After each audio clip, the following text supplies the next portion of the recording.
Leadership is hard, but we're here for you. Hey, good morning, everybody. When we last met, we were discussing the four buckets of human resources: recruiting, onboarding, the work experience, and of course, offboard. And it's been quite some time, so I just want to give you a refresher and really talk about what we're doing. This is Growth Beyond Limits, the podcast for leaders.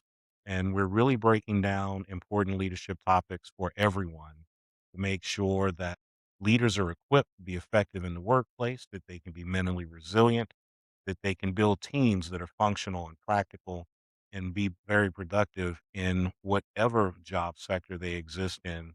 And of course, we welcome feedback from anybody who wants to participate in the conversation or even be a guest on the show so that we can have a more insightful conversation with people who are actually doing the work in real time. So, with that in mind, when we last met, the purpose of today's episode is really going to be just having a quick conversation around recruitment because bringing people on board is an expensive endeavor and it's really a high risk event for an organization.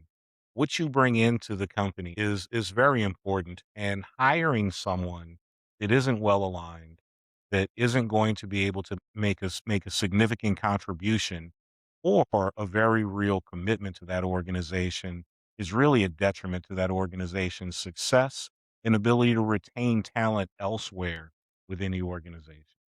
So let's jump into it. And the reason why I want to bring up this topic is something that I've noticed in my career as I've moved up through the ladder well. And there's a bit of an inversion that happens at the lowest stages of an organization. There really isn't enough effort that generally happens to recruit high quality talent. When senior management is recruited, there's there's great expense and time and energy put into recruitment of those individuals. And even in the advertisement of those recruitments, those investments can be in the thousands, if not tens of thousands of dollars, recognizing the impact of leadership into an organization. So what do I mean by that? What happens in those tens of thousands of dollars? Well, sometimes that means that a third party is brought on board to find qualified applicants. And this happens pretty routinely. So I'm not saying there's anything wrong with that. Quite the opposite. Certainly there's a value if you are looking to find national level talent, having someone with the ability to market and assess potential applicants is advantageous. What else happens in those third party recruitments? A lot of energy is placed into framing the environment of the workplace, often extending beyond the walls of the organization itself. I work in government, and when you see a serious government position being advertised, the senior director, city manager, administrator, even your directors of your various departments, be it public works, be it finance, be it community development, you will see that it's not uncommon for there to be information about the population, the community itself, the demographics, opportunities, even key challenges that may exist for someone who may be considering that job. And that is great information to have. And in fact, I've often used that to avoid wasting both the hiring manager's time and my time, recognizing that I'm not well aligned for a position that I might want to consider had I not had that information. What I will say is that as you move down the line, when you start talking about managers and supervisors, there generally isn't access to that level of information. They are not provided sort of the lay of the landscape. They may still receive a lot of information about the job itself. They may receive information about the opportunities of the job, but often they're not given the challenges. They're not made aware that they may be applying for a position that because of legislative challenges or financial challenges or even challenges within public expectation that their role is going to be particularly challenging to succeed in. And that, of course, does a disservice to not only to the applicant, but to the agency itself. So, what I find most interesting is that when we talk about our line staff generally see an application, they generally see a job posting and a position description, and that's about it.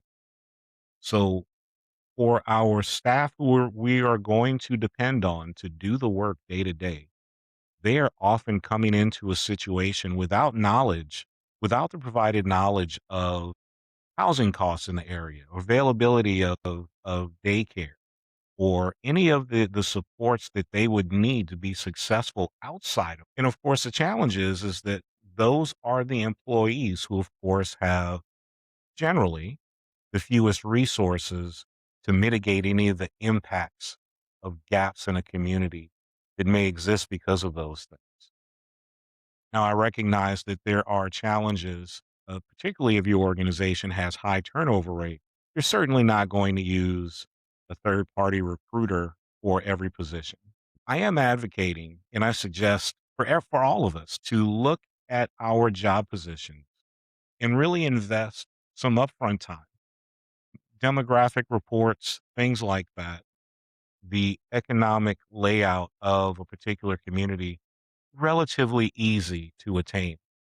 And with a little bit of work, you can create an information package that can go along with your position descriptions, with your job applications globally for all positions, so that everyone has a bit of visibility into the environment they're potentially considering moving into. And that will be helpful in the long run. In the long run, you want applicants to be able to say, man, I really came here because I saw this was a great community for my family and they had good schools, or they had all these challenges, as opposed to investing time in onboarding an applicant through the recruitment process, having them at work for a few months and ultimately see them leave because they weren't aware that there wasn't adequate daycare, that the cost of living was significantly higher than what they expected, that their job, while important, is very stressful because many of the resources needed aren't available for them to be successful in that role.